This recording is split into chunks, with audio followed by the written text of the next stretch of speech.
Hoy! Sa tingin mo masisindak mo kami sa baril na yan? Huwag mo akong susubukan! Sige, iputok mo! Ano? Tingnan natin kung kaya akong tapusin ang mga bala mo at ipapatikim ko rin sa'yo kung sino ako at anong kaya ng matandang antingero na kinakalaban mo! Talagang pinahihirapan mo pa ako.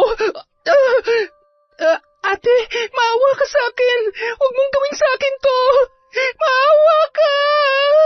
Ako ang nagmamayari sa batang nasa sinapupunan mo, Kiana. Mula nung sandaling tinanggap mo ang alok ko, hindi mo na siya pag-aari. Hindi mo naman siya kayang buhayan? Napakasama mo. Nagtiwala ako sa'yo. Akala ko mabuti kang tao at gusto mo kaming tulungan. Isa kang halimaw.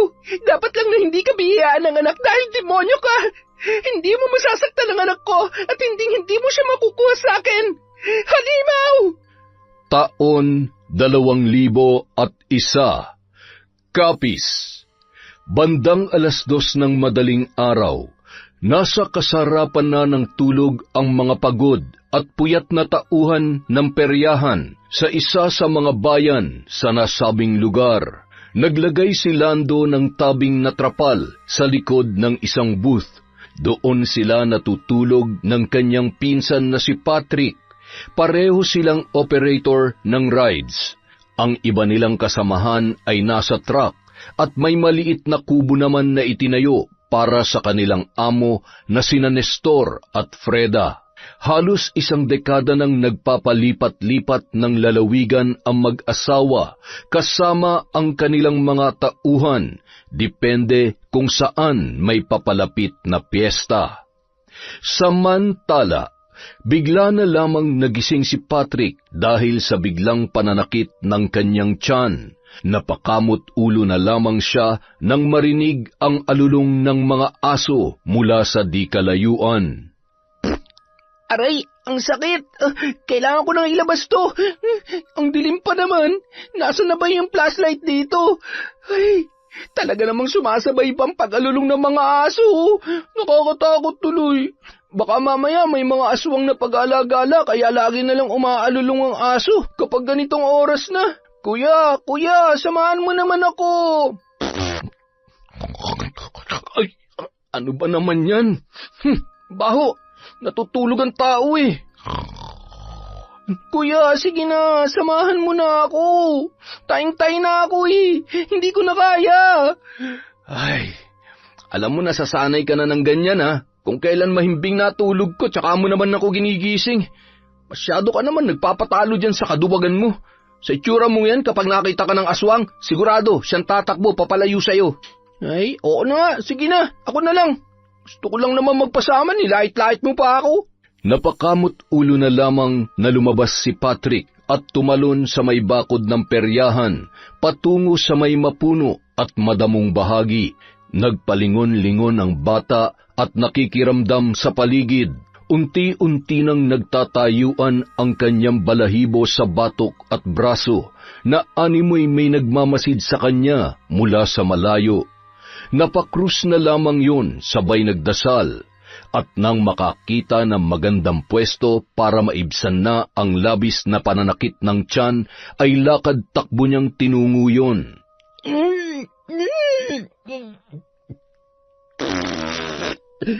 Ay, salamat po, Diyos ko. Makabalik na nga at... Ay, pambira naman kasing tiyan to. Lagi na lamang sira eh. Pasipul-sipul pa yon habang nagmamadaling pumasok sa tarangkahan nang biglang may makita siyang malaking kulay itim na aso. Umaangil yon at namumula ang mga mata. Aswang! May aswang! Walang kasing bilis niyang nilundag ang bakod at nagtatakbo papasok sa loob ng kanilang tinutulugan. Kinuha nun ang balisong sa kanyang bag.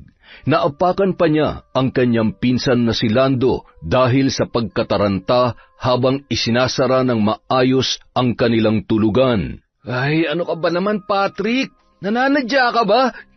Kuya, sigurado ako sa nakita ko. Yung aso na nakita ko kanina sa labas.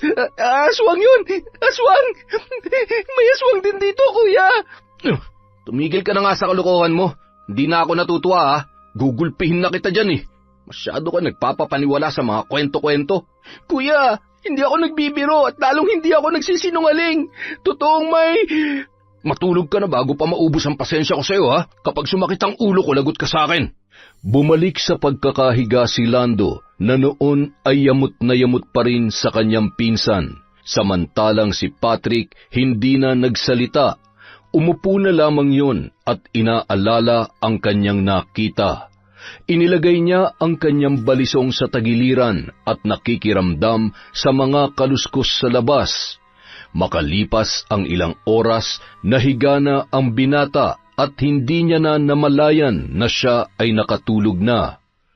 Bandang 6:00 ng umaga, nagising si Lando sa ingay mula sa labas, samantalang si Patrick ay tulog na tulog pa rin.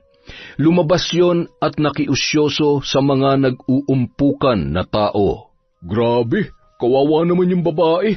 Kung kailan naman kabuwanan tsaka pa na biktima ng aswang. Bakit naman kasi alam ng buntis nagawa pang maglalabas sa gabi? Hay nako, ang balita, naglaro ng bingo dito sa peryahan kagabi. Siguro, tinambangan pa uwi.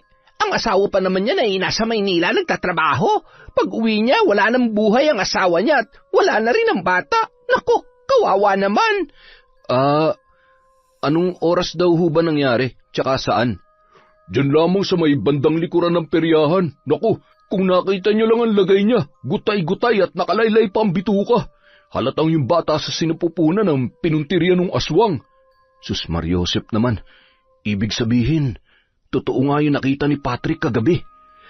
Agad na umalis si Lando at nagmamadaling bumalik sa kanilang tulugan. Tinapik niya ang kanyang pinsan para ibalita ang nangyari. Wag mo akong papatayin! Maawa ka! Abat lokon to Hindi ako aswang Bumangon ka na dyan. Totoo nga may aswang kagabi. May nakuhang patay na buntis. Tara, tingnan natin. Ano? Ayoko nga. Ikaw na lang. Baka mamaya nagmamasid pa yung aswang at ako naman ang isunod niya. Ayoko pa mamatay. Ay, nagkataon lang na nakita mo siya pero hindi ibig sabihin gusto ka niyang biktimahin. Sa amoy mong yan, tingin mo kakainin ka nun? Nasabi mo lang yun dahil hindi mo nakita yung nakakatakot na itsura niya kagabi. Ang laki, kulay itim at pulang-pula yung mga mata. Alam mo yun, yung parang gustong-gusto niya akong lapain. Kapag naaalala ko, nanginginig pa rin talagang tuhod ko Ay, wag mo na masyadong takutin ang sarili mo. Para ka namang walang alam tungkol sa kahinaan ng mga aswang. Nakalimutan mo na ba yung turo sa atin ni Lolo Canor? Tanga. Sa sobrang takot na mararamdaman mo kapag nakakita ka ng aswang, maalala mo pa ba kung ano yung dapat gawin? Ay, pwede ba umayos ka nga? Ang pangit mo. Ay, kung sa bagay, wala ka nga palang ibang alam gawin kundi ang tumakbo sa oras ng peligro. Ano, hindi ka ba talaga sasama? Hindi na, baka lalo lamang akong matakot. Bakit ba parang kahit saan na lang tayo pumunta, lagi na lamang may aswang? Ganun talaga. Kahit saang lugar naman merong aswang, magaling lang talaga sila magtago at magpanggap bilang normal na tao. Ay, ang nakakalungkot pa, lagi na lamang buntis ang kanilang binibiktima. O siya, diyan ka na muna. Makikichismis lang ako sa labas. Bahagya lamang sumilip si Patrick at natanawan ang mga nagkakagulo pa ring mga tao. Ay, buti na lang talaga nakatakbo ko. Kung hindi, baka... Ay, naku. Baka isa na rin akong malamig na bangkay ngayon. Buong araw ay yon ang naging laman ng usap-usapan at marami ring mga tao ang nakaramdam ng matinding takot. Samantala, pinaalalahanan naman ni Nestor at Freda ang kanilang mga tauhan na mag-ingat. Minabuti rin nila na magsara na pagsapit ng 12:00. Kaya sa gabi, mas mabuti pang wag na kayo maglalabas sa loob ng tent nyo o di kaya ay maging alerto kayo. Huwag kayo matakot. Hindi naman nabago sa atin to. Isa pa, hindi naman basta-basta mambibiktima ang mga nilalang na katulad yan sa lugar kung saan maraming tao at pwede rin nilang ikapahamak. 1 linggo na lang naman, lilipat na ulit tayo sa ibang barangay. Wala naman sigurong buntis dito sa inyo, no? Nagkatinginan naman ang magkasintahan na sina Kiana at Abel, sabay na pataas kilay si Freda na nilapitan ang babae. "Buntis ka?" Tumango na lamang si Kiana, sabay yumuko. "Ay, huwag ka mag-alala, hindi ka naman namin pababayaan. Isa pa, nariyan naman si Abel para bantayan ka. Hindi rin naman gaano mahirap ang trabaho mo, kaya hindi ka naman siguro mahihirapan ng husto. Ilang buwan na ba yung tiyan mo?" 3 buwan pa lang naman po. Kayang-kaya ko pa naman po magtrabaho at hindi naman po masela ng pagbubuntis ko. Hindi rin po ako natatakot sa aswang. Hindi rin po ako naniniwala. Baka nga po, gawa-gawa lamang ang mga ganyan para mapagtakpan ng mga kriminal ang ginawa nila. Kaya pati mga nilalang na nananahimik, dinadamay nila. Aba, oo nga no. May punto ka dyan. Kita nyo na? Maigi pa itong si Kiana. Kahit buntis, hindi matatakutin tulad ng iba dyan. Pero, totoo ang aswang. Kitang-kita ng mga mata ko kagabi yung halimaw na posibleng pumatay sa buntis na yun. Ay, tama na yan. Sige na, mag-asikaso na kayo at maya-maya lamang ay magbubukas na naman tayo. Ayusin yung trabaho nyo, tama ng kwentuhan tungkol sa aswang na yan, ha? Tsaka huwag niyong tinatakot ang sarili ninyo. Bukas na bukas. Sahuran na naman, kaya sipagan nyo at ayusin ang trabaho para maiwasan ang aberya. Ayoko na makakita ng nag-uumpukan, ha? Nagkanya-kanya ng balik sa kani-kanilang gawain ang mga tauhan. Tulong-tulong sila sa paglilinis at pag-aayos ng mga gamit sa peryahan. Ang iba naman naghahanda ng pagkain. Nag-aambagan lamang ang mga yon at kung minsan ay kanya-kanya na lamang sa pagbili ng kani-kanilang pagkain. Pagsapit ng gabi, bandang 10:00, kapansin-pansin na hindi ganun karami ang mga tao kumpara noong mga nakaraang araw. Napabuntong hininga si Kiana, sabay umupo muna. Ang lungkot naman ng gabing to. Kapag ganito katumal, walang mangyayari. Baka mamaya magbawas na naman ng tao.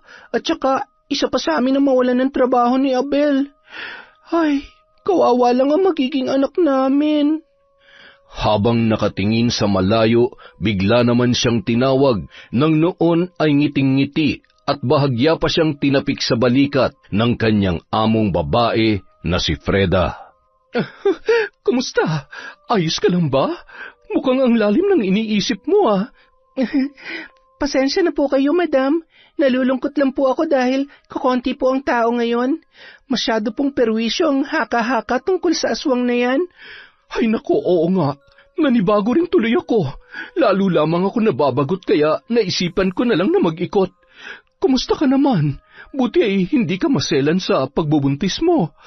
Sa awa po ng Diyos, hindi naman. At kung nagkataon, paano na lamang po kami ni Abel at ang batang nasa sinapupunan ko? Ay, ang hirap maging mahirap. Ay nako, maswerte ka pa rin. Maswerte kayo ni Abel. Ang batang nasa sinapupunan mo ang pinakamalaking biyaya ng Diyos para sa inyo. Alam mo, hindi lahat nabibiyayaan ng anak, katulad namin ni Nestor. Meron kaming pera at kung tutuusin, kaya naman namin bumuhay ng kahit 5 o higit pang bata. Pero wala eh. Pakiramdam ko nga noon, pinagkaitan talaga kami ng tadhana na maging magulang. Ay, pero wala naman ako magagawa. Lalo na nung tuluyan ng inopera tinanggal ang matris ko. Tinanggap ko na lang. Pero maswerte pa rin ako dahil mabait at hindi ako iniwan ng asawa ko sa kabila ng lahat. Pasensya na po, hindi ko po alam na... Ano ka ba? Wala yun. Gusto ko lang sabihin sa iyo na napakaswerte mo dahil magiging nanay ka na. Masaya naman po talaga kapag iniisip ko na magkakaanak na kami. Magiging nanay na ako. Pero natatakot po ako. Natatakot ako dahil bilang isang ina, hindi pa po talaga ako handa. Isa pa, kung nahihirapan kami ni Abel sa buhay ngayong kami pa lang, paano na lang kapag nagkaanak na talaga kami? Anong klaseng buhay ang dadanasin niya? Ayaw ko pong matulad siya sa amin, lalo na't wala naman na po kaming kamag-anak o mga magulang man lamang na matatakbuhan sa oras ng pangangailangan. Pareho na ho kaming ulilang lubos. Ay, huwag kang mawalan ng pag-asa. Alam mo ba nung bago mag-asawa pa lamang kami, walang-wala rin kami. Lahat na meron kami ngayon ay talagang matagal din naming pinagsumikapan bago namin naabot. Kaya siguradong magagawa niyo rin yun ni Abel. Hindi lamang para sa sarili niyo, kundi para sa mga magiging anak ninyo. Ayaw ko na rin pong umasa na makakaahon pa kami sa kahirapan. Mula nung bata ako, araw-araw na lang yata akong sinasampal ng realidad ng buhay. Alam mo, Kiana, magtiwala ka lang, lalo na sa asawa mo na masipag at maraming alam na trabaho. Maaasahan siya sa maraming bagay, kaya siguradong darating ang araw, mabibigyan niya rin kayo ng maayos na buhay. Basta magtiwala ka lang sa kakayahan niya. Alam mo, importante din na sinusuportahan natin ang mga asawa natin. Ay, alam ko naman hong marami siyang kayang gawin, pero ang problema ho ay masyado hong mahina ang loob niya. Kaya, ewan, minsan naiisip ko, mas mabuti pa sigurong ipaampun ko na lamang ang batang ito. Ha? Ipaampon? Sigurado ka ba dyan sa sinasabi mo? Naku, wag naman. Ganito na lang, tutulungan ko kayo mag-asawa.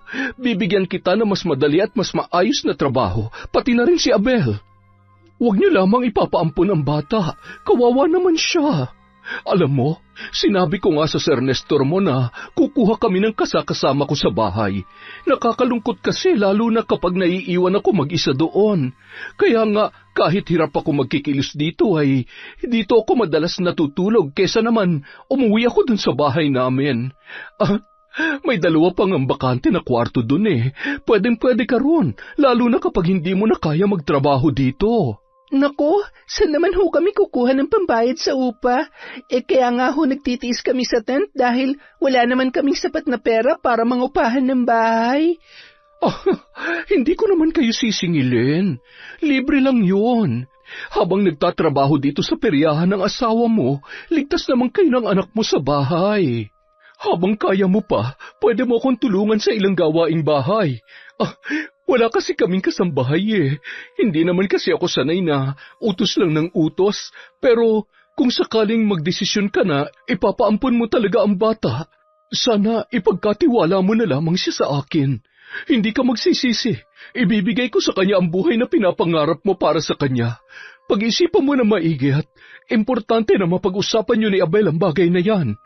Habang patuloy sa pagkukwentuhan ang dalawa, may dumating naman na buntis kasama ang asawa nito. Agad yung binati ni Freda at Kiana. Habang naglalaro ang mag-asawa ng ring toss, ay kapansin-pansin ang tumutulong pawis ni Freda na parabang init na init at maya-maya ay napapalunuklaway na lamang dahil sa panunuyo ng kanyang lalamunan. Kiana, babalik na lang ulit ako mamaya. Medyo nangangati ang lalamunan ko at nahilo ako sa sobrang init. Sige ho, madam. Medyo maalinsangan nga ho. Masyado po pala kayong pawisin. Ngumiti na lamang ang ginang kay Kiana, pati na rin sa mag-asawa na noon ay masayang-masaya na naglalaro. Hawak ng kaliwang kamay ng babaeng buntis ang kanyang nakaumbok na tiyan na nasa 8 buwan na at hinihimas-himas pa yun. Natawa pa yun nang biglang naglilikot ang batang sanggol sa kanyang sinapupunan. Habang naglalakad papalayo si Freda mula sa booth kung saan naroon si Kiana, ay natanawan naman yon ng magpinsan na sina Lando at Patrick. Hindi man lamang natakot lumabas yung mag-asawang yan. Baka naman wala silang alam. Nako, kung ako may asawang buntis, hindi ko talaga palalabasin sa gabi. Mahirap na. Anong tinatawa-tawa mo dyan, ha? Kasi, wala ka pang ang girlfriend, may paasa-asawa ka pa na lalaman. Ano naman nakakatawa dun? Hindi pa nga sinuswerte. Tsaka choosy ako, no? Ayoko nga nung babae na bibigyan na ako ng sakit ng ulo, tsaka aanderin lang ako. Nako, ayaw ko rin ng babae na 3 times a day tinutoyo. Kailan pa nga kapag lolo ka na? Lagpas na sa kalendaryo yung edad mo, oy. Alam mo, ang dami mong sinasabi. Malapit na talaga akong mapikon sa'yo, ha? Kailan nga kasi? Baka naman kasi torpe ka lang o abat. Ayaw mo talagang tumigil, ha? Ikaw nga, tinitigasan na pero hanggang ngayon hindi ka pa rin tuli. Pinakikailaman ba kita, ha? Kuya naman, Baka mamaya may makarinig sa'yo. Uy, masyado ka naman pikon eh. Kamot ulong tumalikod na lamang si Patrick, sabay na patingin sa mga dalaga na dumaan at nagbubulong-bulungan. Sabay nakatingin sa kanya at pasimpleng nagtawanan ang mga yun. Naku, narinig kaya nila yung sinabi ni Kuya? Ay, nakakahiya. Pero bahala kayo dyan, basta ayaw kong... Masakit kaya yun. Hindi lang basta kagat ng langgam yun, ha? Ano, uto-uto? Makalipas ang ilang oras, bandang 12:00 ng gabi, tuluyan nang nagsara ang peryahan. Siniguro nilang nakalabas na ang lahat ng mga tao bago tumungo sa kani-kanilang tulugan. Nadatnan ni Abel ang kanyang kasintahan na si Kiana na nakatagilid habang hinihimas-himas ang kanyang balakang. Ayos ka lang ba? May masakit ba sa'yo? Napagod ka ba? Okay lamang ako. Nangalay lang pero maya-maya wala na rin to. Mahal, kanina pala nakita ko kayo ni Madam. Mukhang seryoso yung pinag-uusapan nyo. Anong sabi niya sa'yo? Ayun, gusto niya tayong tulungan. Nabanggit ko kasi na parang gusto ko na lang ipaampun tong bata para naman hindi na maranasan pang hirap ng buhay na dinadanas natin. Ano? Narinig mo ba yung sinasabi mo? Hindi magandang biro yan, ha? Abel, seryoso ako. Kasi alam naman nating pareho na hindi pa tayo handang maging magulang, diba? Hindi naman natin inaasahan na magbubunga ang... basta, isipin na lang natin kung ano makakabuti para sa kanya. Ano bang basihan mo ng pagiging mabuting magulang, Kiana? Sa tingin mo, ano mararamdaman ng bata kapag nalaman niya na pinampun natin siya dahil hindi natin siya kayang buhayin? Sige, ano mararamdaman niya kung kasama natin siya pero hindi natin siya mapapakain ng 3 beses sa isang araw? Na hindi natin siya mabilhan ng maayos na damit? Na hindi siya makakapasok dahil wala naman tayong permanenteng... Tama na, Kiana. Hindi natin ipapaampun ng bata. Oo, mahirap tayo. Oo, ganito ang trabaho natin. Pero hindi ibig sabihin wala nang ibang paraan para buhayin ko ang anak natin. Hindi mo ba nakikita ang pagsusumikap ko? Hindi mo ko naiintindihan. Talagang hindi kita maiintindihan. Kasi ako kahit anong mangyari, hindi ko kayang ipamigay ang sarili kong anak. Hinding-hindi, Kiana. Mababakas ang sakit at galit sa mukha ni Abel na tumalikod na lamang, sabay lumabas at nagpahangin. Nagulat naman yon nang tumambad sa harap niya ang noon ay nakangiti na si Freda. Madam, kayo po pala. Ano pong ginagawa niyo dito? Naglalakad-lakad lang. Nakaidlip na kasi ako kanina kaya ngayon ay hirap naman ako makatulog. Ikaw, bakit parang problemado ka? Nagkasagutan lamang po kami ni Kiana. Sabi ko naman sa kanya na hindi ka papayag. Huwag ka mag-alala, kakausapin ko ulit siya tungkol sa bagay na yan. Kung ako sa kanya, papayag na lamang ako sa inaalok ko sa kanya. Mas maigi na yon kesa naman ipaampun niya ang bata. Isa pa, handa naman kami mag-asawa na tumulong sa inyo. At inilahad ng ginang ang napag-usapan nila ni Kiana. Mas gumaan ang loob ni Abel dahil nababatid niyang hulog ng langit sa kanilang mag-asawa ang inaalok na libreng paninirahan nila sa bahay ng mga yon habang nagtatrabaho siya sa peryahan. Salamat po sa alok ninyo. Ay sige na, baka hinahanap na ako ni Nestor. Basta, kapag nakapagdesisyon na kayong dalawa, sabihan niyo lamang agad ako, ha? Magpahinga ka na rin at siguradong pagod ka na. Nakangiting tumalikod si Freda at sinundan pa yon ng tingin ng binata. Mula nang naging tauhan siya sa peryahan ay matagal niya na ring alam na likas na matulungin si Freda at Nestor kahit pa kapwa may pagkastrikto yon pagdating sa trabaho. Nung kalmado at nakapag-isip-isip na siya, ay pumasok na si Abel sa kanilang maliit na silid-tulugan, na yari lamang sa trapal at may sapin na plywood ang higaan at isang makapal na kumot. Mahimbing nang natutulog si Kiana nung mga oras na yon. Naaawa siya sa lagay ng kanyang asawa. Ay, patawarin mo ko. Alam kong nahihirapan ka lang sa sitwasyon natin ngayon kaya ka nagkakaganyan. Huwag kang mag-alala, konting tiis na lang. Sa tulong nila, Madam Freda, hindi mo na kailangan magtiis dito. Kayo ng anak natin. Kung kailangan kong pagtrabahuhan ng buong buhay ko, kapalit na mas komportableng buhay niyo ng anak natin, gagawin ko.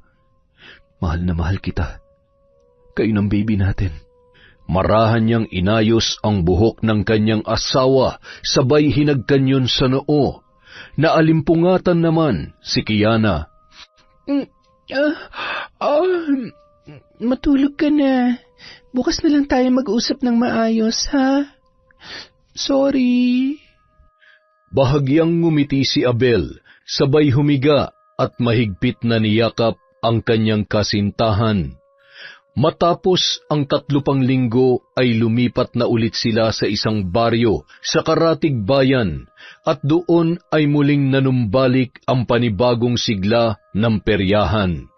Walang kinatatakutan ang mga tao katulad ng mga haka-haka tungkol sa aswang sa ibang lugar na kanilang napuntahan.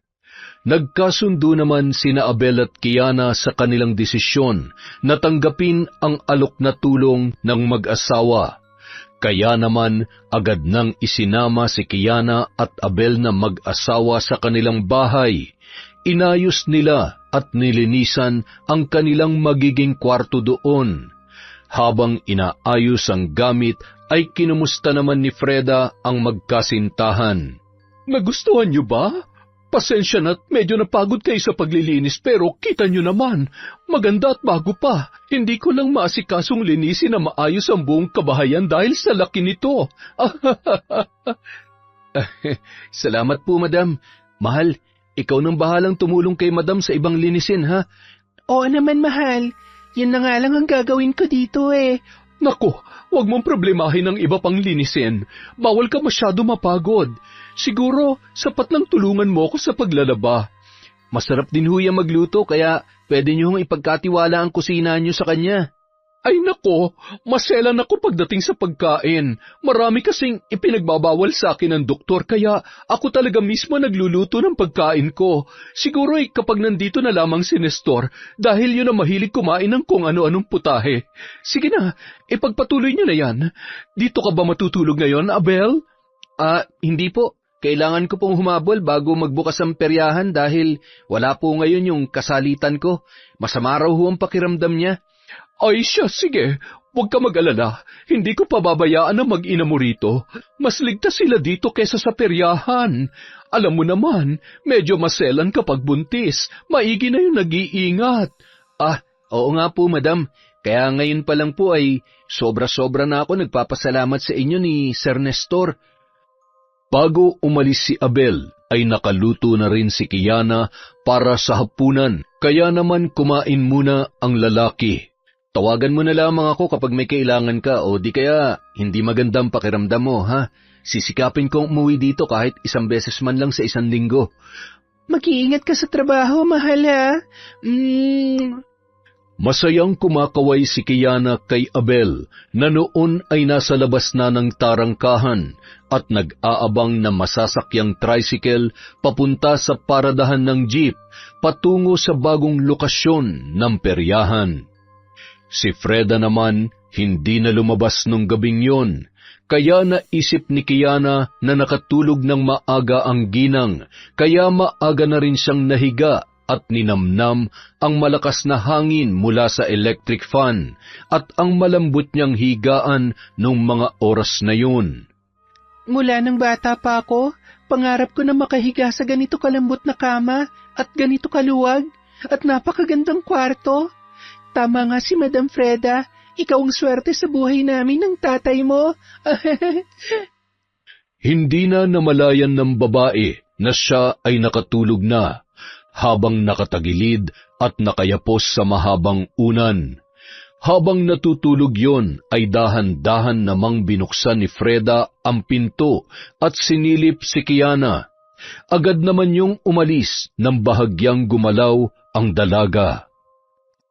Samantala, makalipas ang 3 oras mula nang makabalik sa peryahan si Abel ay kinumusta naman yon ng mga kaibigan niyang sina Lando at Patrick. O ano, pare? Kumusta naman? Ayos lang, pre. Sa wakas, nasa maayos na kalagayan na yung mag-ina ko habang nagtatrabaho ako. Mas maigi nang dun si Kiana kaysa dito siya magtrabaho sa peryahan. Mainit at nahihirapan siya. Buti sana kung hindi siya buntis. Mabuti naman yun, Kuya Abel. Mahirap na. Alam mo na, baka mamaya may pagala-gala pa ring aswang. Mas safe na siya dun. Tama ka, pero sa totoo lang, hindi mo mapapaniwala yun sa aswang. Hindi rin yun matatakutin. Ay, grabe. Ang bait talaga ng amo natin. O siya, bukas na lang ulit tayo magkwentuhan. Baka makita tayo ni boss. Nakakahiya naman. Kinabukasan, 5:00 ng hapon, napansin ni Kiana na nakabihis si Freda at mukhang may lakad. Madam, aalis po kayo? Oo. Saglit lang naman ako. Gusto ko lang bumisita sa peryahan. Mukhang masaya dahil kabilugan ng buwan kaya siguradong maraming pupunta doon. Ikaw na munang bahala dito, ha? Sige po, ingat po kayo. Anong oras po kayo uuwi? Hindi ko lang sigurado kung anong oras. Huwag ka mag-alala, may dala naman akong susi kaya hindi mo na ako kailangan pang hintayin. Pakisara na lamang na maayos ang pinto at bintana, ha? Sige po, ako na po ang bahala dito.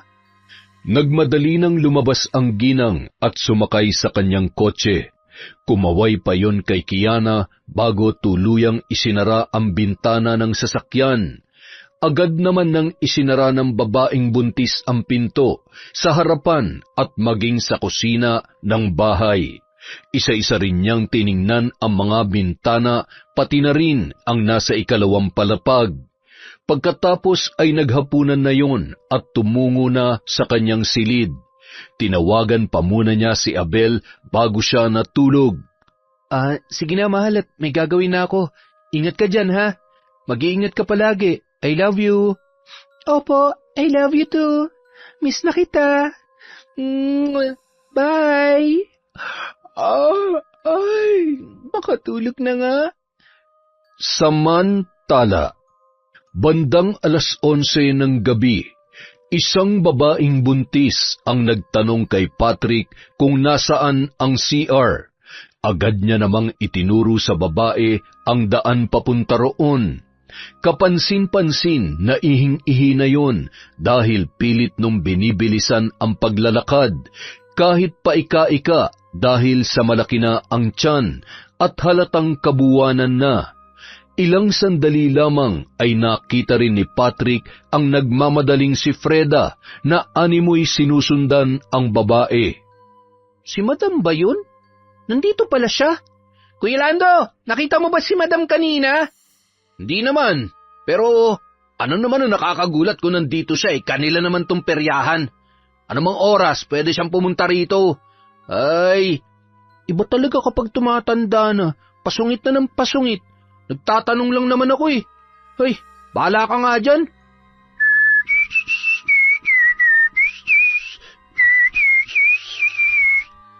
Hoy, sandali lang naman. Hoy, ilang beses ko bang kailangan sabihin na bawal sumakay ng hindi pa pinapapasok? Pambira naman talagang titigas ng ulo. Nako, insan, sige lang. Kapag nakahanap ka ng katapat dyan, ewan ko lang sa'yo.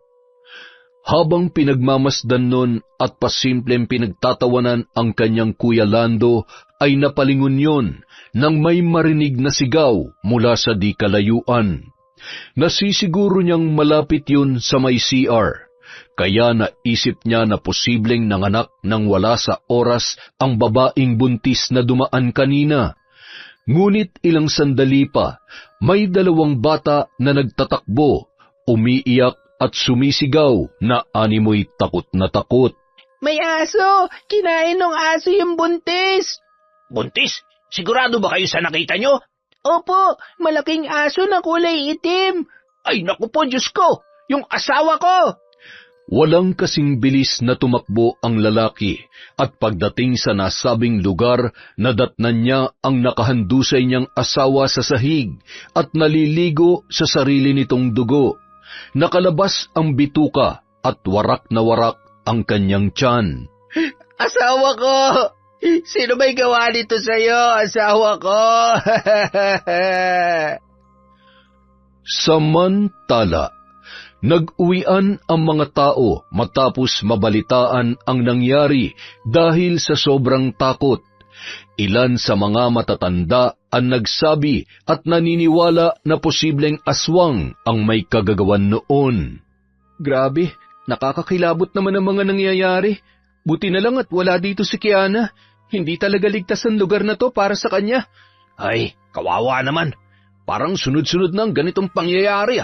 Nakakatakot na, no? Hoy, Patrick! Ano? Bakit pa hindi ka mapakali dyan? Ano kasi, kuya kanina lang, kausap ko yung babaeng buntis tapos magkasunod lang sila ni Madam. Teka, nasaan na nga ba si Madam? Nakita niyo ba siya? Aba, kanina mo pa hinahanap si Madam Siguro? Ay, yung ulo mo talaga, Kuya Lando. Kung hindi mainitin, saksakan ng dumi ko mag-isip. Hindi ako maaari magkamali. Sigurado nakita niya nangyari sa buntis dahil magkasunod lang sila. Pero, nasaan na kaya yun? Imposible naman kung namamalikmata lang ako. Ay! Bandang 2:00 ng madaling araw, habang nasa biyahe sina Nestor at Freda pauwi sa kanilang bahay, mabilis na pinaharurot ng lalaki ang sasakyan. Nestor, ano ka ba? Gusto mo na bang mamatay, ha? Gusto mo bang mabangga tayo? Alam kong galit ka, pero... Pero ano? Bakit ba ang tigas ng ulo mo? Hindi mo na ba talaga kayang kontrolin ang sarili mo, ha? Hindi ka na ba talaga makapaghintay? Gumagawa naman ako ng paraan, Hindi ko naman ginusto nangyari. Hindi mo naman kasi ako naiintindihan Hindi mo maintindihan kung ano ang pakiramdam. Sinusubukan ko naman pero hindi ko kayang pigilan ang sarili ko. Nanghihina ako, gutom na gutom, uhaw na uhaw, at nawawala ako sa sarili kapag naamoy ko ang halimuyak ng sanggol. Napakasarap, Nestor. Tingnan mo, malakas ako ngayon at ang balat ko mas lalong kumikinis. Huwag ka na magalit, pakiusap. Patawarin mo na ako. Ayoko na mauulit pa to, ha? Hindi lang negosyo natin na maapektuhan. Pati ikaw, ang kaligtasan mo ang inaalala ko. Pinoprotektahan lang naman kita. Walang pwedeng makaalam sa totoong pagkatao mo. Mahal na mahal kita at hindi ko kayang mawala ka sa akin. Mula ngayon, hindi ka na pwedeng pumunta sa peryahan, lalo na kapag kabilugan ng buwan. Pero... Hanggat may nakikita kang buntis, matutokso't matutokso ka lang. Makinig ka sa akin. Huwag mo nang hintayin pa na mahuli ka ng mga tao. Hindi na lamang umimik pa si Freda nung mga oras na yun. Tumingin na lamang siya sa labas ng salamin, sabay ngumisi nang maalala ang manamis-namis panglasa ng dugo ng sanggol. Kung pagbabawalan niya ako, ilang buwan pa ang titisin ko bago ko tuluyang makakatikim ng dugo at sanggol. Ay! Kinabukasan, maaga pa lamang naririnig na ni Kiana na nagwawalis at nagdidilig na ng mga halaman si Freda.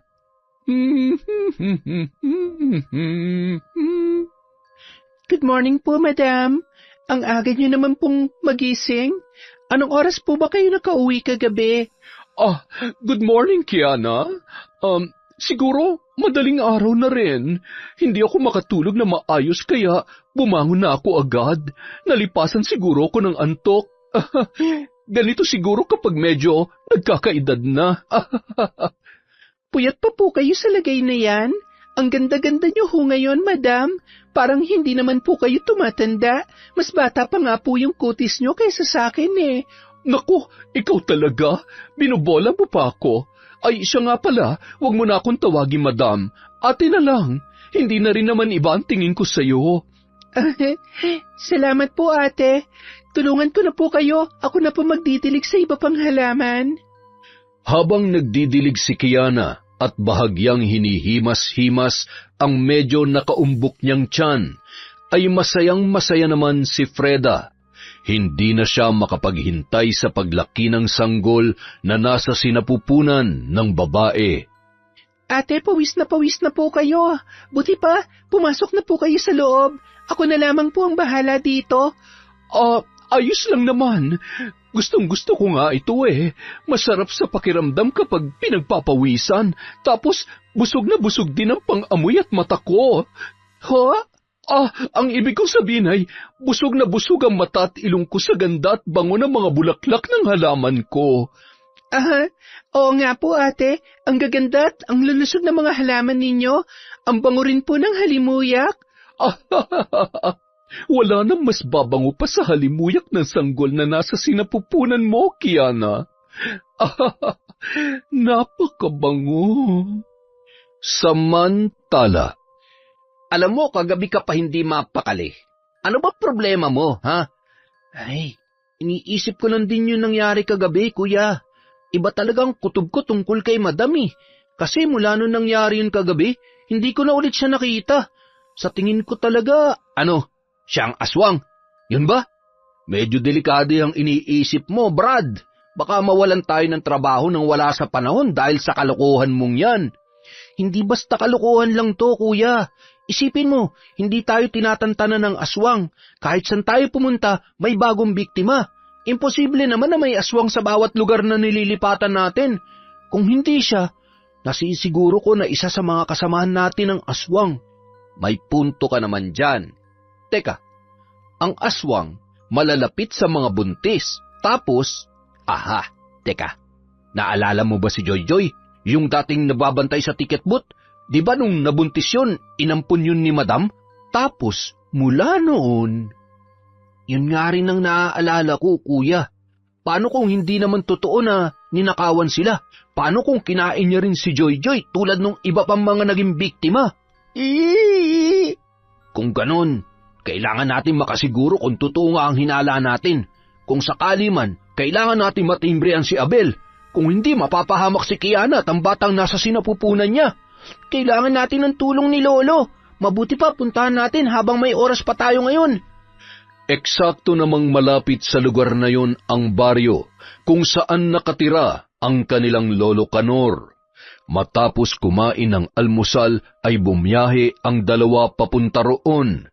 Kalahating oras din ang inabot ng kanilang biyahe sakay ng tricycle. Tuwang-tuwa naman ang matanda nang makita ang kanyang mga apo.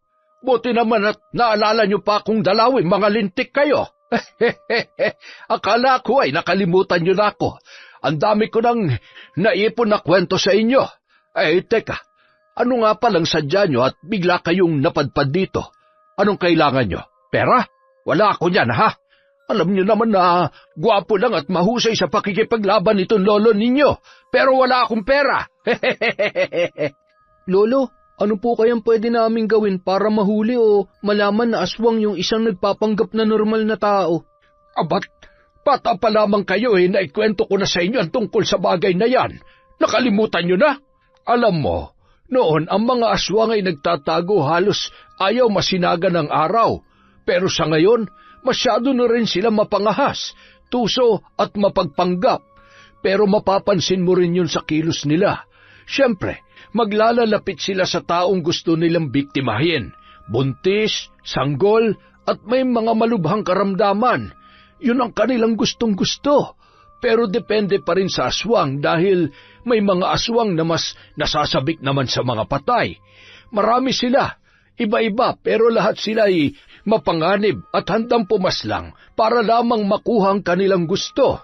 Kung ganun, pwedeng tama nga ang kutob ko. Ito.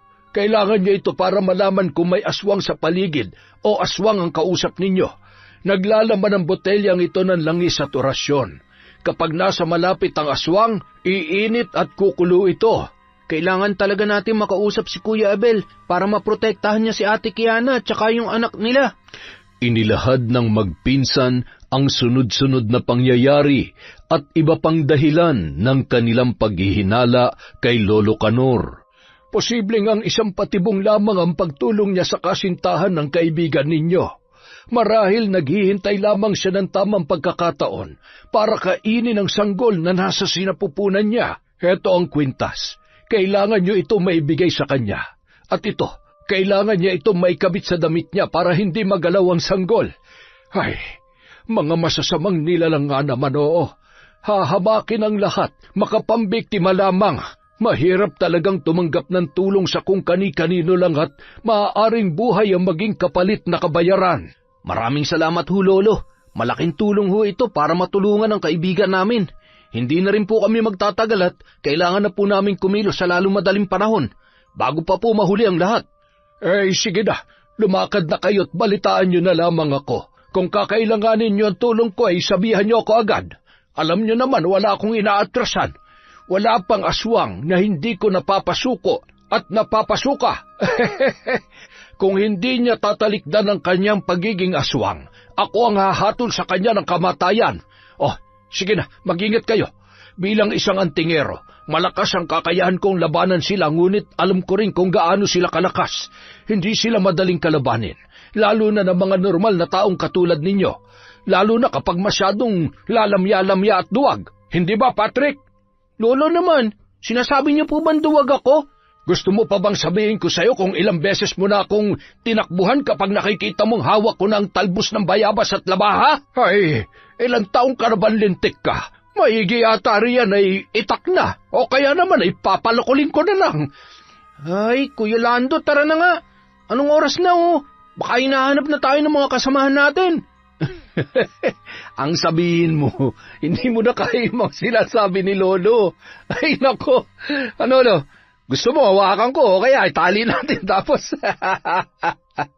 Kunwaring hinawakan ni Lando ang kanyang braso at si Lolo naman ay kukunin ang kanyang palakol. Kuya, bitiwan mo nga ako! Lolo! Ay, naku ka, Patrick, ka talaga. Hindi ko maintindihan kung saan mo minanay ang kaduwagan mo. Sige na, takbo na! Kapag naabutan kita, yari ka sa akin! Walang kasing bilis na kumaripas ng takbo si Patrick at halos mamatay naman sa kakatawa si Lando. Aray ko! Ay, tawa ka ng tawa dyan masyado. Anong balita sa'yo? Hanggang ngayon ba'y wala ka pa rin isang babaeng naloloko? Napakahina mo naman, lintik ka. Hindi ka ba marunong manligaw? Ay, ito nga ho palalo, panggastos nyo. Babalik na lang po kami sa susunod na araw. Abat, ayos mukhang dinaan ako sa suhol. Makakatikim na naman ang alak mamaya. Mabilhan nga ng tsoknat yung darling ko na makadalaw bukas at puros na lamang pagpapaanak ang inaasikaso. Nakalimutan na yata ako. Aba, sakto, mansari namin bukas. Kinagabihan, hinihintay ni Lando at Patrick na pumunta si Freda sa peryahan, ngunit bigo silang makita yon. Araw-araw ding kinakausap nila si Abel at kinukumusta si Kiana. Hindi pa nila masabi ng diretso ang kanilang hinala dahil wala pa silang sapat na batayan ng mga oras na yon. Makalipas ang 3 araw, bandang 3:00 ng hapon, nagulat sila nang makita si Kiana. Naisipan kasi nung dalawin ang mga dating katrabaho at kaibigan sa peryahan. Kiana, kumusta ka naman sa bahay nila, madam? Medyo malaki na yung tiyan mo Oo nga ang bilis ng araw. Ilang buwan nilang manganganak na rin ako. Sana nga hindi ako mahirapan Buti na lang talaga, napakabait nila, madam. Pareho sila mag-asawa. Napakalaking tulong ang pagpapatira niya sa akin sa bahay nila. Ikumusta mo na lang kami kay madam? Ilang gabi ko na yata siyang hindi nakikita Masama ang pakiramdam niya mula kahapon. Nangihina raw siya kaya, ayun, nagkukulong sa kwarto. Nanghihina? Madalas siyang hindi nagpapakita kapag tapos ng kabilugan ng buwan.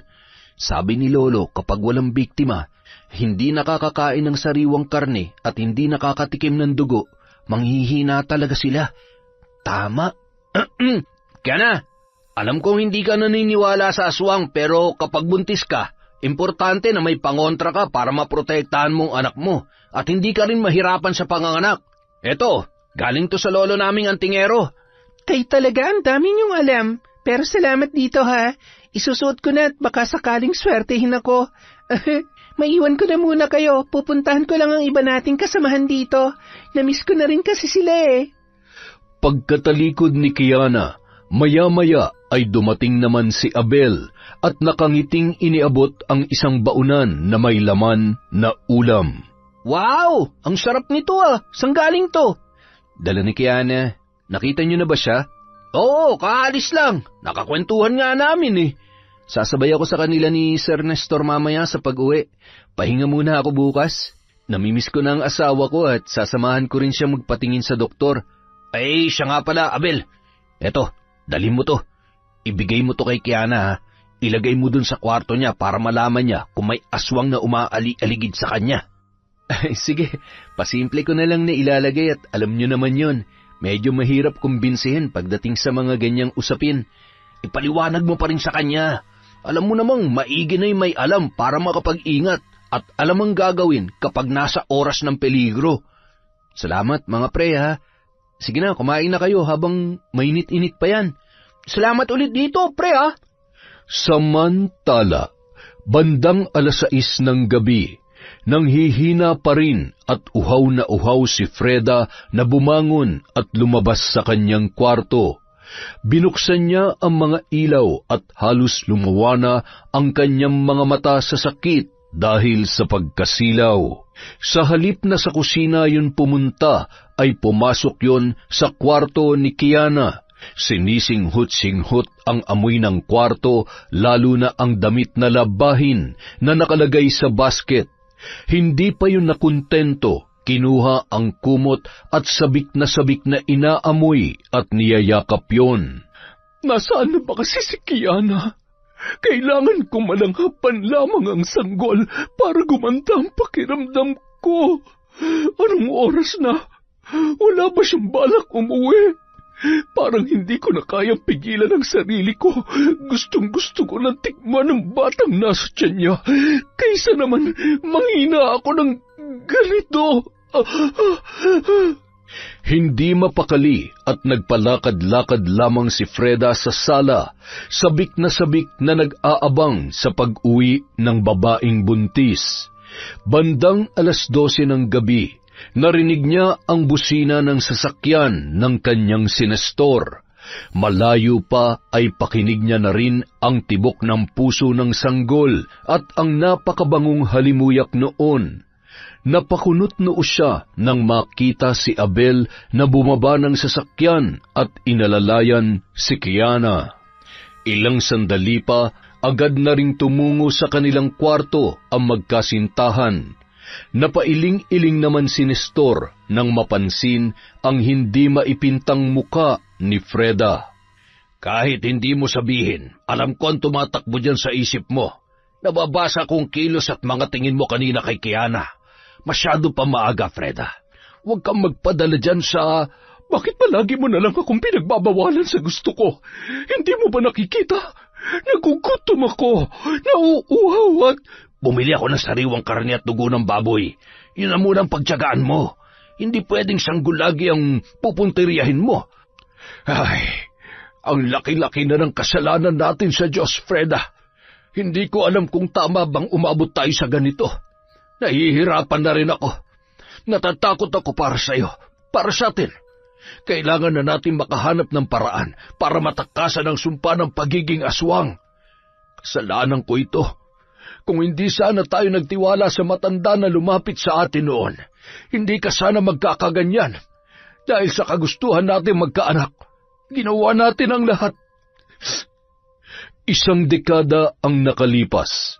Isang matandang albularyo ang kanilang nakilala sa labas ng simbahan, kung saan madalas silang nagsisimba. Palagi nilang nakakakwentuhan ang matanda dahil madalas na tumatambay yun sa may labas ng simbahan at nagtitinda ng iba't ibang langis na nakalagay sa butilya. Hanggang sa maikwento ni Freda ang pinagdadaanan nilang mag-asawa. Minsan, inanyayahan nun si Freda para hilutin at painumin ng kung ano-ano. Makalipas ang mga araw, napansin ni Nestor ang pagbabago sa kanyang asawa. Naging maselan yon sa pagkain at nung una ay inakala niyang naglilihi lamang. Hanggang sa madatnan niya yon na kumakain ng hilaw na karne. Hinanap nilang muli ang matanda, ngunit mula noon ay hindi na yon nagpakita pa sa kanila. hanggang sa sumapit ang kabilugan ng buwan at doon ay nagsimula na siyang magpalit-anyo at naghanap ng mabibiktima. Doon nila napagtanto na isang aswang ang matandang albularyo na kanilang nakilala at sinadya nung gawing aswang ang kanyang asawa. Samantala, inilabas ni Abel sa kanyang bulsa ang botelya dahil nakaramdam siya ng pang-iinit. Inilapag niya yon sa ibabaw ng mesa at nagkatinginan sila ni Kiana. Ano yan? Bakit kumukulo at saan ba nanggaling yan? May aswang, Kiana. Siguradong may aswang sa paligid. Ay, matulog na nga tayo.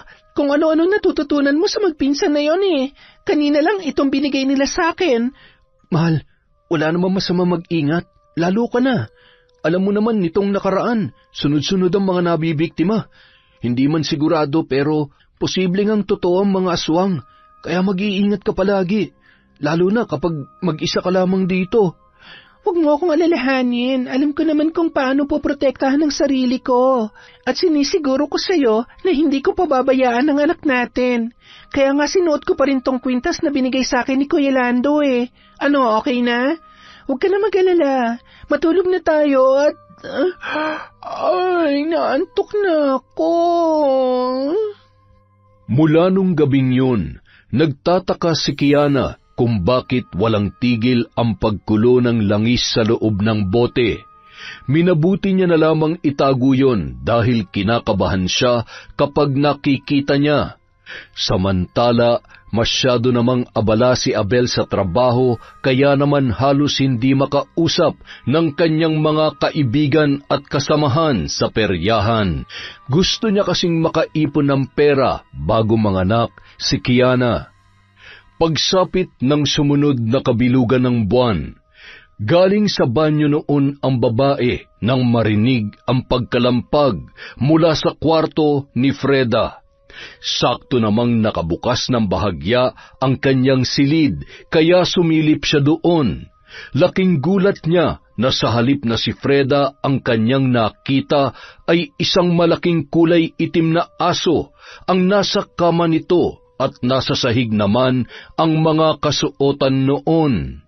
Nanlaki ang kanyang mga mata at dahan-dahang umatras habang hawak ang kanyang tiyan at nagmadali nang pumasok sa kanyang kwarto at isinara yon.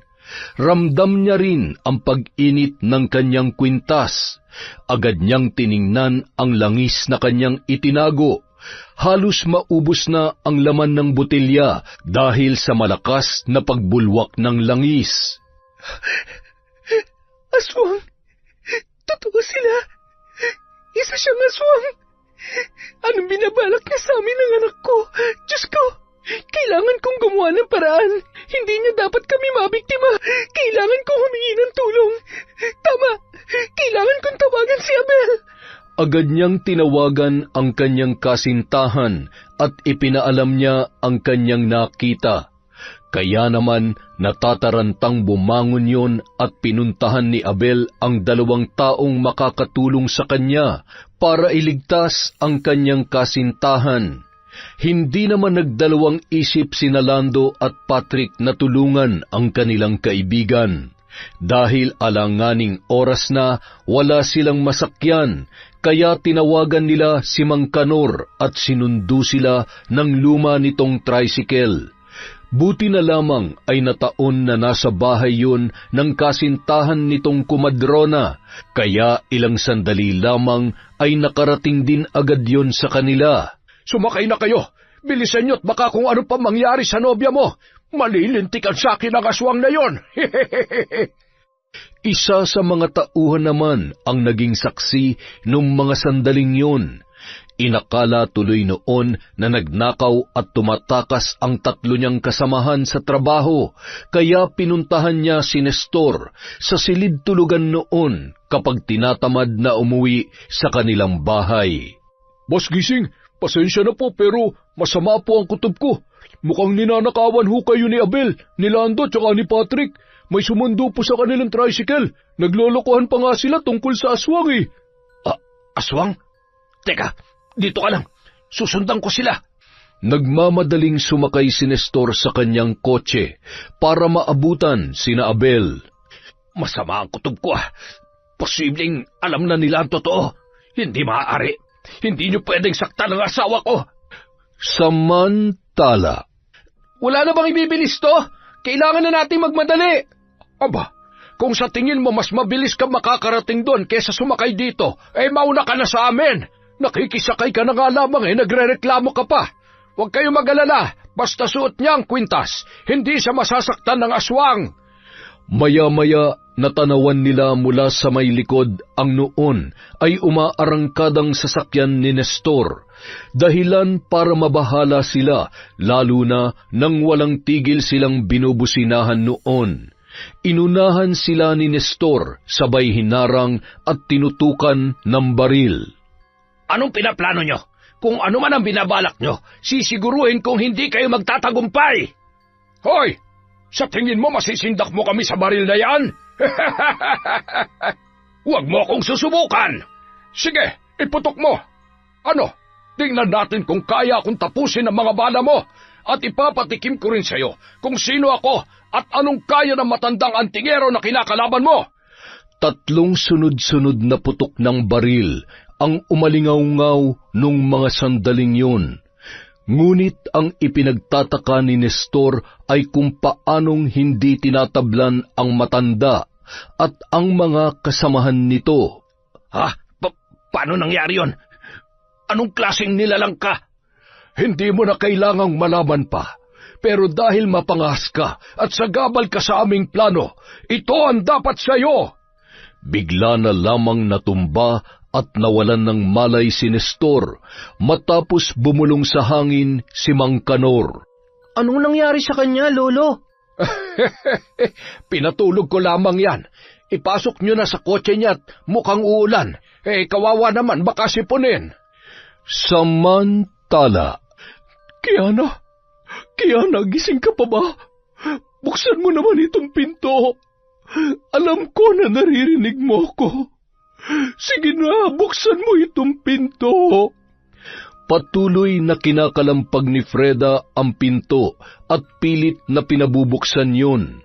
Rinig na rinig noon ang tibok ng puso ng bata na nasa sinapupunan ni Kiana, at parang nawawala yon sa sarili dahil sa sobrang natatakam sa kanyang naririnig. Anong gagawin ko? Abel, nasaan na kayo? Tulungan mo kami ng anak ko, Diyos ko. Kayo na po ang bahala sa amin. Iligtas niyo po kami.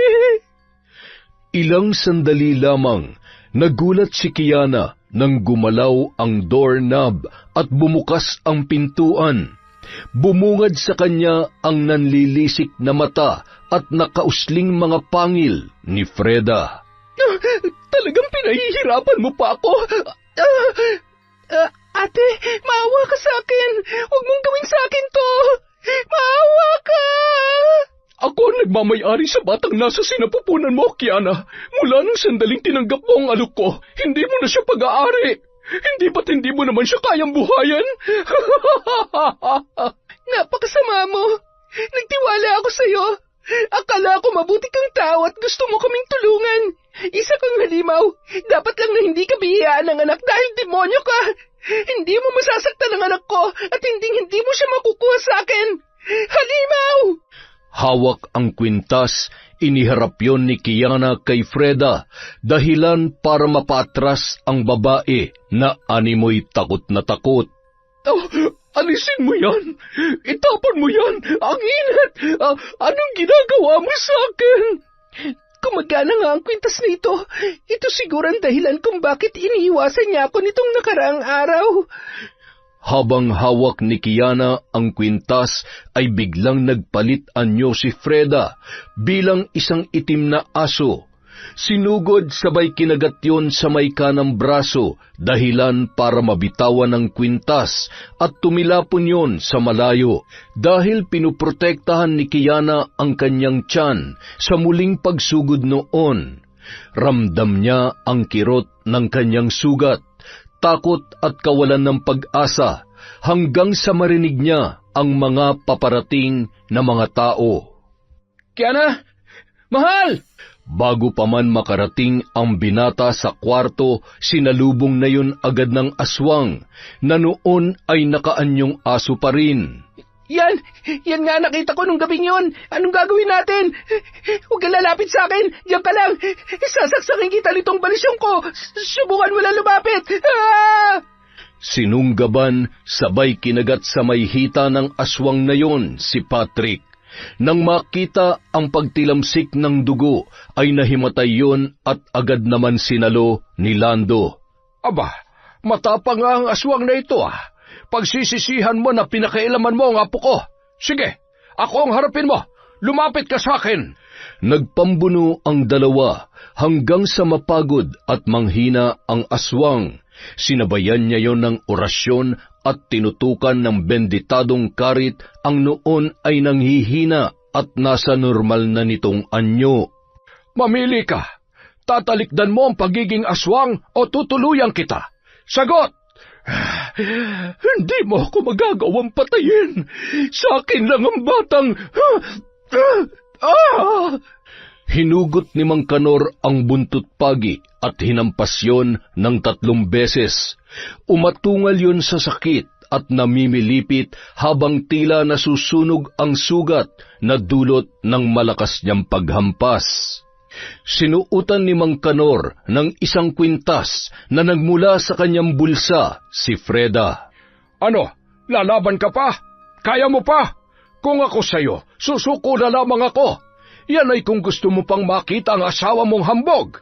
Huwag niyo akong papatayan. Pakiusap.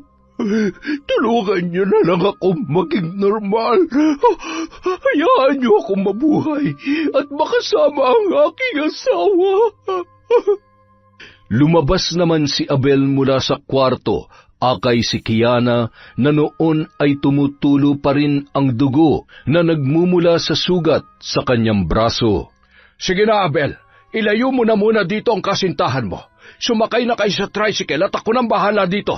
Kailangan ko muna masiguro na hindi na siya makakapambiktima pa ng iba. Patrick, hoy! Kapag hindi ka gumising, iiwan kita rito. Bahala ka! Ipapalapa kita dyan sa aswang. Kuya, ang kirot ng sugat ko. Mamamatay na ba ako? Oo, kapag hindi ka pa bumangon, mamamatay ka talaga rito. Kung hindi ka lalapain ng aswang, pwede namang kapag nadatnan ka ni Boss Nestor ay tadtarin ka ng bala sa katawan. Ano? Hirap man ay pinilit ibangon ni Patrick ang kanyang sarili at inalalayan na lamang yon ng kanyang pinsan na si Lando. Paika-ika dahil sa kagat noon sa hita.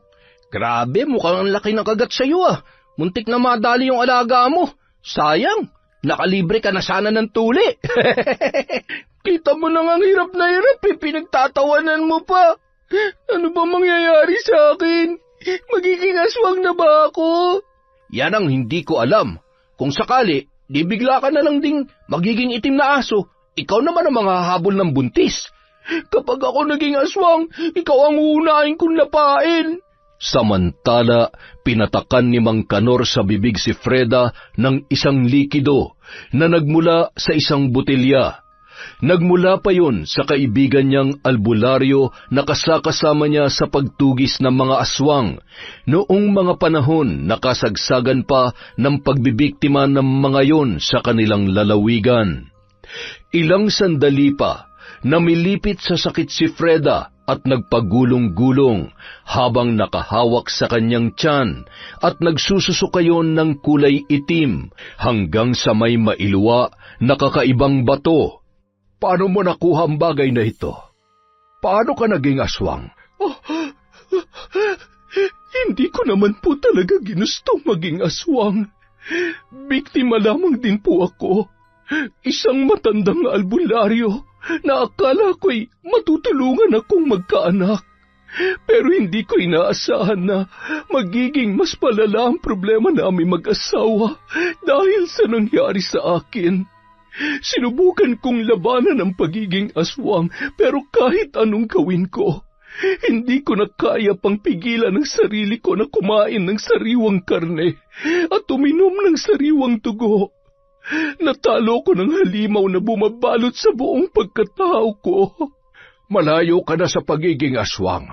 Mamumuhay ka na ulit na normal kasama ang asawa mo. Gayunpaman, nakakalungkot lang isipin na hindi mo na maibabalik pa ang mga buhay na nawala.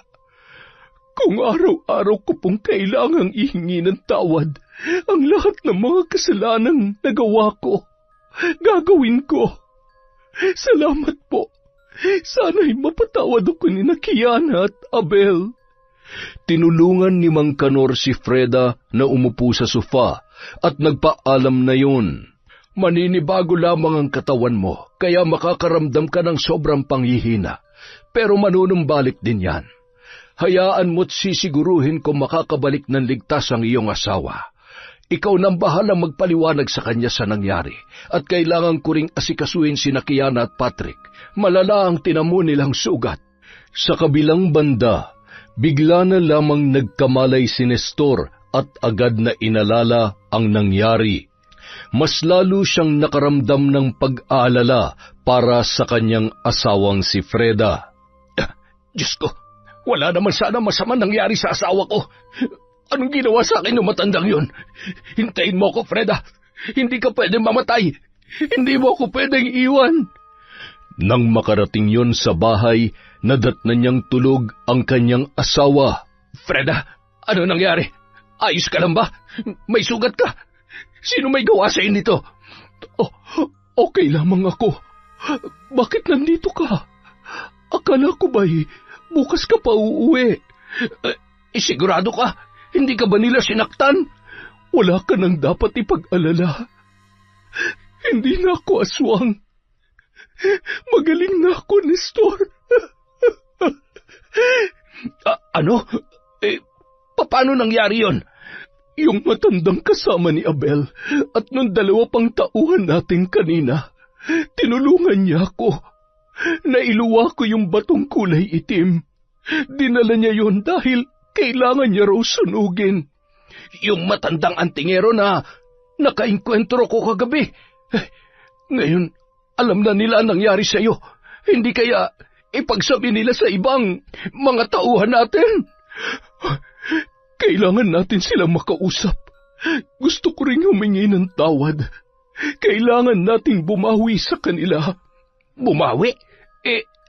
Tingnan mo nga yung mga sugat mo. Maghihilom din naman ang mga ito. Mas malaki pa rin ang takot na idinulot ko kay Kiana. Isa pa, kinailangan lang nilang gawin yun dahil kung hindi, sila masasaktan ko at baka nga mapatay ko pa sila. Samantala, matapos gamutin ang sugat ni Patrick at Kiana, pinainom din yon ng gamot ni Mang Kanor upang mabilis na maghilom ang kanilang mga sugat. Habang nagpapahinga sila sa bahay ng kasintahan ni Mang Kanor, ay naghanda naman yon na makakain para sa kanila. Paano na tayo ngayon? Wala na tayong trabaho nito. Baka ipapatay pa tayo ni Sir Nestor. Hindi mangyayari yan. Pagkatapos kong tulungan ang kanyang asawa, dapat nga ay magpasalamat pa sila. Halina kayo. Kumain kayo nitong lugaw ng malamnan niya mga sikmura ninyo. Buti na lamang at ligtas kayo. Nako, nakakatakot na nangyari sa iyo, iha. Buti ay hindi pa huli ang lahat nang dumating sila. Ikaw, Ling, hindi ka ba nasaktan? Ako pa ba? Walang panaba sa akin na kahit ano pang uri ng aswang. Sa iyo lang naman ako tumitiklop at handa magpatalo siya nga pala. Salamat sa pansamantalang pagpapatuloy dito sa mga kasama ko, ha? Salamat ho, Lola. Pasensya na po sa abala. Hindi ko man alam kung paano na kami ngayon, pero ang mahalaga ay ligtas kami ng anak ko. Maraming salamat sa lahat ng tulong ninyo, lalo na ho sa inyo, Lolo Kanor, Patrick, tsaka Kuya Lando. Habang nag-uusap ang mga yun, ay isang tawag naman ang natanggap ni Abel. Nagulat siya nang makita na si Nestor yun. Pumasok kayo bukas. Kailangan natin mag-usap na maayos. sana ay nasa maayos na kalagayan si Kiana.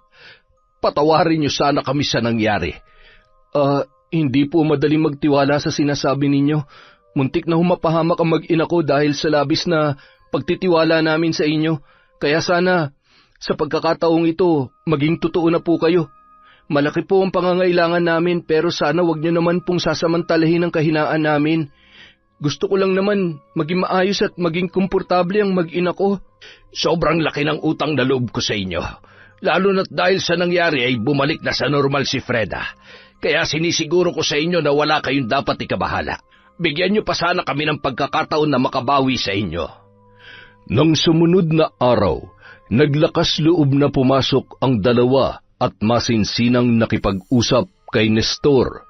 Nanatili ring sikreto ang mga nangyari, lalo na ang tungkol sa pagkatao ni Freda. Sumama naman si Mang Kanor dahil nais din niyang makausap ang mag-asawa. Mula ng araw na yon, naging mas maganda pa ang samahan at nanatiling maayos at tapat na tauhan sila ng peryahan. Makalipas ang isang buwan, sinundo ng mag-asawang Nestor at Freda sina Abel at Kiana sa bahay ng kasintahan ni Mang Kanor.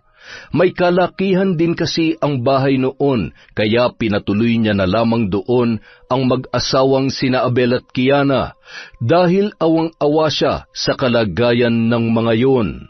Maayos naman ang lagay nyo dito.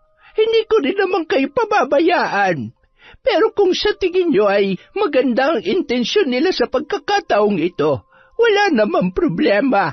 Dadalaw na lamang ako sa iyo at siyempre, ako pa rin ang magpapaanak sa iyo, ha? Maraming salamat po, Lola.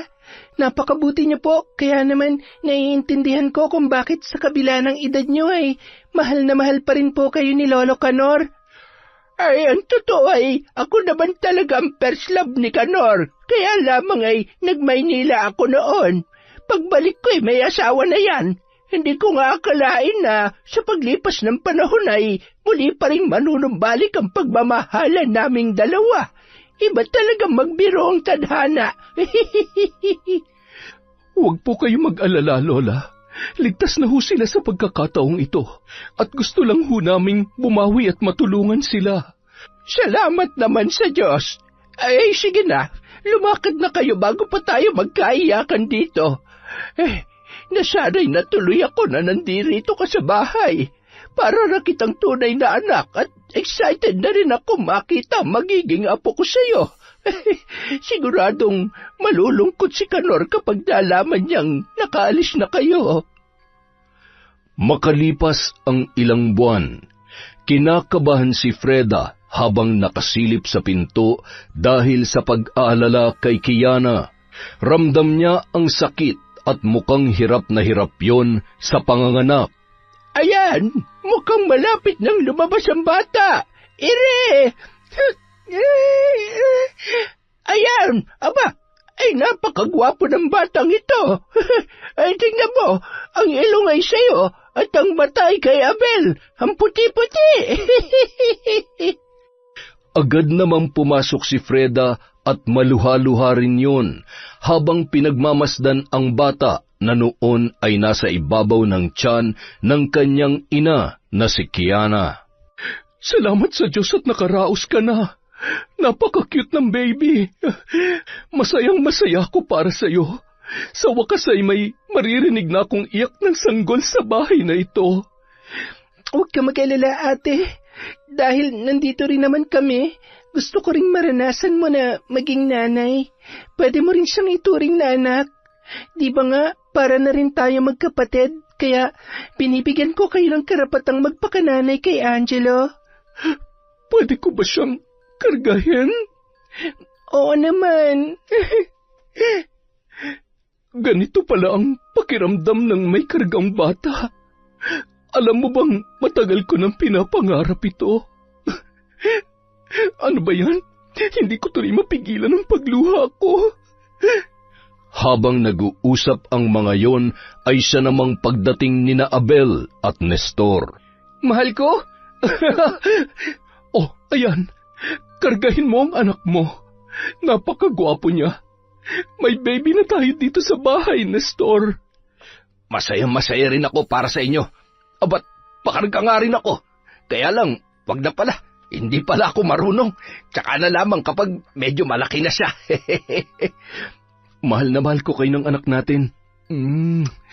Alam mo ba, kulang na lang lumipad ako sa sobrang pag-aalala sa inyo. Bukas, siguradong dadalaw ang Ninong Lando at Ninong Patrick mo, baby. Ay, napakaswerte ng batang ito. Marami nagmamahal kaya siguradong lalaki itong mabait at masayahin. Makalipas ang 5 taon, habang hawak ng bata ang kamay ng kanyang nanay Kiana, nang matanaw ang kanyang mami Freda, ay bumitaw yon ay tumakbo. Mami, Naku, miss na miss mo yata ako ngayon Kumusta ang first day of school? very good daw po ako. Sabi po ni teacher, look mami dami kong star sa kamay. Oh, very good naman talaga ang baby boy namin. Dahil dyan, mamamasyal tayo sa linggo at bibilhin natin yung paborito mong toy. Yay! Thank you po, Mommy. I love you. I love you din po, nanay ko. We love you so much, anak. Ate, pasuyo nga muna kay Angelo. Nahihilo kasi ako Okay ka lang ba? Okay lang naman ako, ate. Baka napagod lang ako at nainitan. Magpahinga ka muna. Ako nang bahala mag-asikaso ng pagkain natin. Namumutla ka at, teka, hindi kaya? Mahal, nandito na ako. Heto yung manggang pinabibili mo. Hilaw na hilaw pa yan. Siguradong maasim na maasim. Naglilihi ka? Nagsusuka, mainitin ang ulo, at gusto ng hilaw na mangga. Buntis ka, mahal? Ata, hindi ko alam. Pero mahigit 1 buwan na akong hindi dinadatnan at... Naku, big boy na talaga tong baby natin. Magiging kuya ka na. Kuya, magkakaroon na po ako ng baby sister, Nay. Tay. Bakit? Gusto mo ba? Yes po, gusto ko ng kalaro. Yay! Hindi man magkadugo ay mas naging matibay ang samahan nila bilang pamilya. Lahat ay nagtutulungan para maging mas masaya at naging mas kilala pa ang kanilang peryahan sa iba't ibang lugar. Nanatili na lamang kwento ang mga nakakatakot na pangyayari at karanasan tungkol sa aswang. Yon, isang malupit na kwento naman ng aswang. Balik aswang na po ba tayo? Okay lang po ba sa inyo yun? Sana nagustuhan nyo ang napakagandang kwento natin. Dahil dyan, meron tayong shout out. Simulan natin kay Michelle, kay Maria Therese Alimios, kay Betty Velasco. Hi po kay Vicky Yabut, kay Mel Santarita, kay Frederick Ganagana, kay Roslyn Jimenez. Shout out kay Ira Umali, kay Scarlett Sky Maniego, kay Jappy Portes, hello po kay Logan Travor from Efrain Chan, kay Ryan Alba, Loretta Bobes from Elidia Bobes, shout out po kay Miriam Gabriel Garcia sa RGW Garments from Basta Mage ako. Elvira Malakas, shout out po kay Alfreda Alano, kay Trio Cavibes, kay Helen Aldave, kay Jennifer Mauricio. Shout out kay Ramil Fariolin, kay Liza Quizon, kay Irena Matinig. Shout out kay Robert Crimen, kay Virginia Belay. Hi kay Norsen TV, kay Denzel Inderes, kay Grace Amodio, kay J886. I Love Traveled. Mariam Duca, hello po kay Charlene Gumansing, kay Amy Viray, kay Cola Lona, kay I'm Ilocana, hi po kay Aida Mendoza, kay Emelita from Taguig, kay Margie Banosong, kay Tess at Benson Sumaging, Azalea, Angelina Ignacio, Hani Austria, Josefina Felias, Annabel Ibanez, Resel Galope. Shout out po kay May Megs, kay Beth Mercado, kay Helen Grace, Mami Liana Nalugon, hi kay Mira Baral from Lipa City, Batangas. Hello po kay Roslyn Nabajo, kay Judith Peñaflor, Alma Naong, Hi kay Dores Estander, kay Ma'am Tess of Magallanes, Cavite from Re Basil, kay Eva Bantilan ng Pascual Bindery from Michelle Guevara. Hello po kay Sally Roldan, kay Jinky Perez. Hi kay Silent Garden, kay Dativa Homesilio, Bing Oko at Nick of Antipolo. Hello po kay Penny Nalog of Antipolo Rizal, kay Ami Saro Ay, kay Wilson Jr. Aguilar, kay Jessica Rojas, kay Naloa Vlog from Oman. Hello po kay Corazon Cacalda, sa Dordas family of Batangas from Patrick Dordas, kay Arcana Tredemort, kay Dodong Bustamante ng Davao from Mario Bustamante. Hello po kay Maria Benitez. Shout out kay Andy Amarila, kay Josephine Arrocio, kay Jonas Siao. Hello kay Rosalie Clemente, kay Ni Alforte. Hi Ni, kumusta? Kay Rachel Bueno, sa mga taga Masantol from Lenny Bungay. Halima Adjari from Dayan Supapo, kay Vicky Randel at kay Mario De Vega. Hello po kay Missy Trota. Hi kay Carlita Nocerale, kay Glenda Galido, Valentino Ragasa, kay Mina Pusing, Patrick Guevara, Philip Taneo, Randy Balete, Mary Dolly Rose. Hi po kay Linda Denina, kay Tita Sareno, kay Condesa Mercedita Balana Reyes, kay Jerly Altares Aranas, kay Mika Vlog from Australia. Hi kay Annalyn Morales, kay Isay Diaz, kay Liana Tina, Maria Irene Pelayo, kay Rio Jane Berrialis, kay Ana, Vivian Asi, Maria Lina Kagawa, kay Renato de Guzman. Hello po kay Jadi from Daman, KSA. Hi kay Alondra Migkampong, kay Warfreak Legasyon. Hi kay Sango, kay Lorely Coral, kay Venus Ravas, kay Daisy Ray Recto.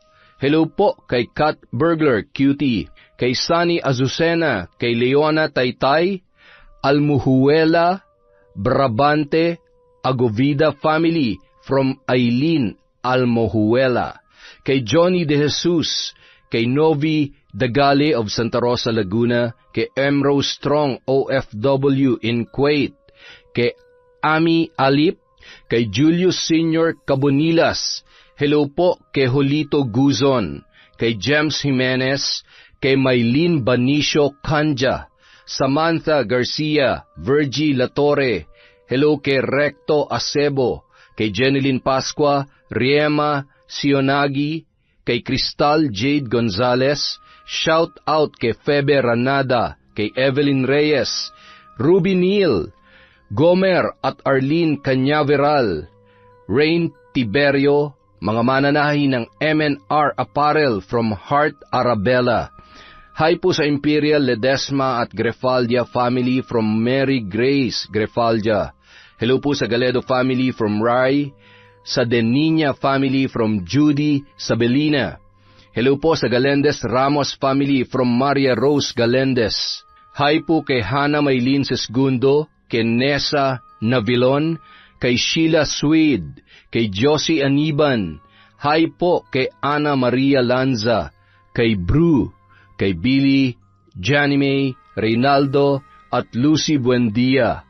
Hello po kay Cataleja Soto, kay Cherry Mukbanger SMR, kay Kimpoy Feliciano, kay Belen Malbas, kay Ami Yong, kay Hazel Alcontin, at syempre kay Ashley Hillary Paslon. Maraming salamat po sa walang sawang pagsuporta sa Kwentong Enteng.